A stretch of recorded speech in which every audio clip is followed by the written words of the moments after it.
हाँ ये बना लेते हैं। कितना लंबा कर रखें तो हम लोग इसमें उसी लेक्चर को कंटिन्यू करते हैं जिसमें कि हम लोग रिलेशन की बात कर रहे थे। तो यहाँ पर हम लोग थोड़े कुछ महत्वपूर्ण रिलेशन की बात करते हैं,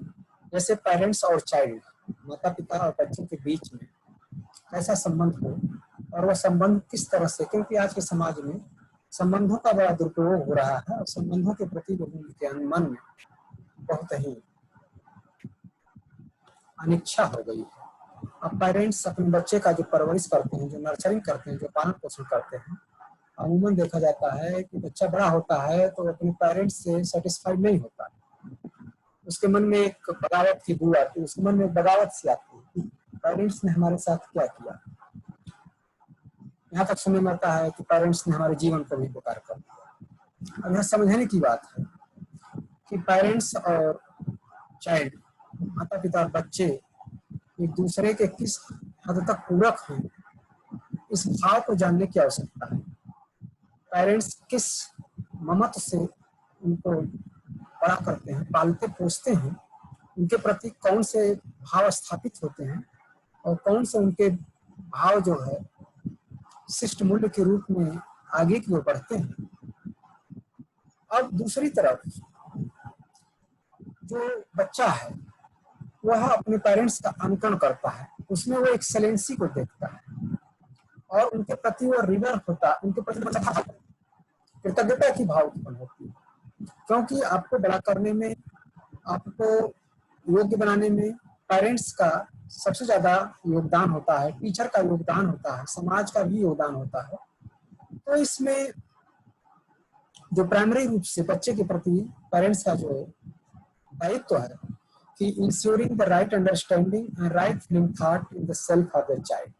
बच्चे के भाव के अंतर उसके स्वयं में राइट अंडरस्टैंडिंग और राइट फीलिंग के थॉट को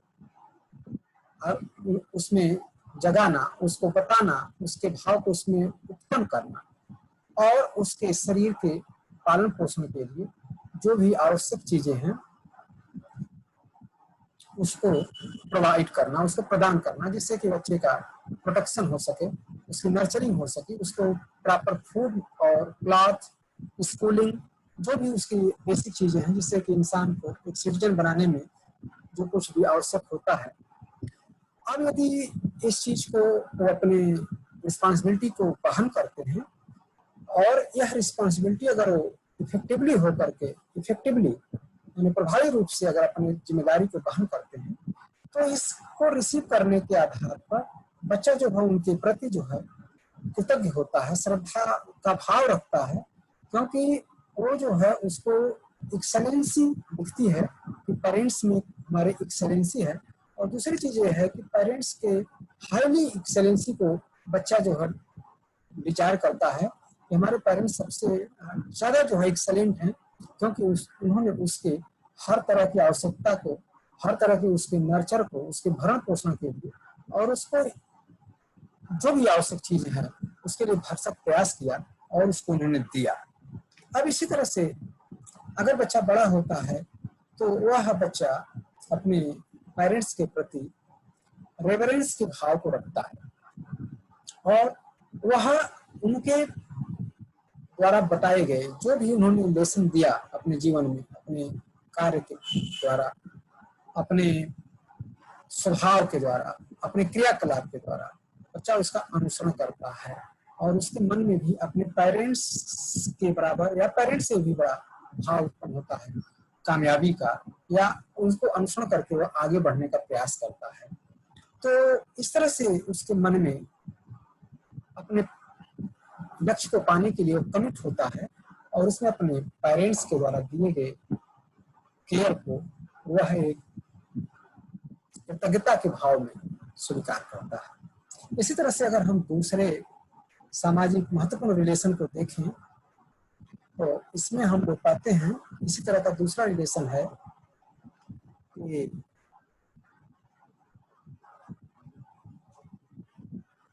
टीचर और स्टूडेंट के बीच में, गुरु और शिष्य जिसे आप कहते हैं, टीचर और स्टूडेंट के बीच में। देखिए, एक्सेलेंसी को पाने के लिए टीचर आपको पूरा प्रयास करता है। टीचर और स्टूडेंट के बीच का जो संबंध है वो है एक्सेलेंसी को अचीव करने के लिए होता है। स्टूडेंट अपने टीचर में एक्सेलेंसी को देखता है और टीचर स्टूडेंट के अंदर पोटेंशियल को इस तरह से ग्रो करता है, वो उससे ज्ञान विज्ञान इस तरह से देता है, उसका गाइडेंस इस तरह से करता है कि वह एक्सेलेंसी को प्राप्त करे। तो यहाँ पर जो एक संबंध है, महत्वपूर्ण संबंध है, यह सामाजिक महत्वपूर्ण संबंध जो कि हमारे देश में, हमारे समाज में तो बहुत ही महत्वपूर्ण है। टीचर का जो संबंध है वो माता पिता से भी ज्यादा माना जाता है। सामाजिक जीवन में हम टीचर को माता पिता से भी ज्यादा महत्व देते हैं, जिसे हम गुरु का नाम देते हैं। और इस आधार पर हम देखते हैं कि जो टीचर है वो अपने संपूर्ण ज्ञान विज्ञान को अपने स्टूडेंट में, अपने शिष्य में उतार देना चाहता है, उसको प्रदान कर देना चाहता है, जिससे कि वह एक भावी अच्छा इंसान बने। अब इसके पीछे जो भाव है वह टीचर केयर करता है, उसको गाइड करता है, और स्टूडेंट अपने टीचर के प्रति रेवरेंस का भाव को रखता है। क्योंकि ट्रस्ट तो होता ही है, अपने टीचर में ट्रस्ट अगर नहीं है, किसी भी स्टूडेंट को अपने टीचर में अगर ट्रस्ट नहीं है तो एक्सेलेंसी को नहीं प्राप्त कर सकता। तो ट्रस्ट के आधार पर वह उनमें अपने ग्रेटिट्यूड को देखता है, अपने कृतज्ञता को भाव को देखता है, मोबिलाइज होता है, और वो इस संबंध को जीने का प्रयास करता है कि हम अपने टीचर के प्रति पूरे जीवन तक पूरे जीवन तक अपने टीचर के हम ऋणी हैं। अर्थात उन्होंने हमें एक्सेलेंट बनाने में जो योगदान दिया वो प्राइसलेस है, उसका कोई हम प्राइस नहीं दे सकते। इस तरह से अगर आप और हम अगले संबंध की ओर देखें तो एक और संबंध हमारे समाज में आता है कि हम सामाजिक परिवेश में अपने बहन भाई, छोटे जो डिपेंडेंट्स हैं, पति पत्नी हैं, बच्चे हैं, उनका संबंध ख्याल हम रखते ही हैं। इसके बाद एक और महत्वपूर्ण संबंध है प्राकृतिक संबंध है। उसका प्रकृति के साथ है कौन सा संबंध होता है, तो इसमें देखेंगे कि यहाँ पर जो प्राकृतिक संबंध है यह वेलफेयर ऑफ द जनरेशन के लिए भी है। यदि हम प्रकृति के संबंध को स्थापित करते हैं तो प्राकृतिक संबंध हमको सिर्फ तात्कालिक लाभ ही नहीं देता है, बल्कि आने वाले हमारे जनरेशन को भी वह लाभ पहुंचाता है। और इस प्राकृतिक संबंध से हम पाते हैं कि वर्तमान में हमारा जीवन और आने वाले हमारी पीढ़ियों का जीवन सुदृढ़ रूप से आगे की ओर बढ़ता रहे और प्रकृति अपने वर्तमान रिच फॉर्म में बनी रहे। इस संबंध को बनाए रखने के लिए भी हमें प्रयास करना पड़ता है। तो यहाँ पर प्रकृति के प्रति भी हम जो है, प्रकृति के प्रति जो हमारी कृतज्ञता का भाव है वह वर्षिक के रूप में देखा जाता है। हम भिन्न भिन्न रूप से प्रकृति का सेवा, प्रकृति के प्रति जो है जो हमारा ग्रेटिट्यूड है उसको हम वर्षिक के रूप में देखते हैं